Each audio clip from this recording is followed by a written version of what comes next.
And this actually just hits kind of close to home because I think I don't know, for whatever reason, the last year, that theme of loneliness, I hear it a lot in people who have people around them, who have grandchildren or siblings, or, go on dates even in their 70s. Like there's so much opportunity, but they're so lonely. Why is that? And if you ask them, yeah, I believe in God. Yes, I go and I pray every Saturday or Sunday, depending on your religion, but there's still that feeling. Why is that? Actually, I want to quote Dr. Vivek H. Murthy, is a Surgeon General of the United States. And he wrote an op-ed piece in the New York Times. It's called "We Have Become a Lonely Nation. Let's fix that."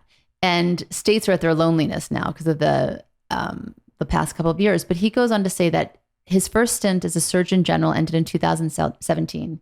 He felt profound loneliness. He was no longer going to his office and interacting with colleagues. And while he was Surgeon General, he had let his friendships lapse. And I think about that a lot because when you go through different stages of life, right, we have this conversation a lot. Do I want to spend more time with friends? Yes. Do I want to spend more time making friends? Yes. But then when you look at your day and you look at what you're trying to achieve in the world, and you look about your relationship with yourself, your relationship with your husband, your relationship with your children. I mean, it's hard to keep all these relationships going. I could relate to what he was saying, but he said in retrospect, he acknowledged that he made a critical mistake focusing on his work over maintaining his friendships.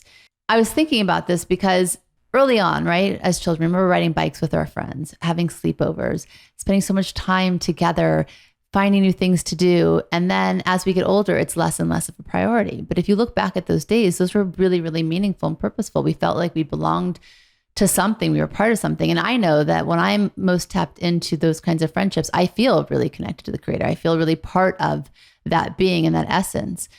And he went on to share that even when he was with people, he wasn't really present. Instead, he was checking his inbox and news sites. His feelings of isolation chipped away at his self-esteem and eroded in his sense of who he was. So I think it's very much correlated to your relationship with a higher being.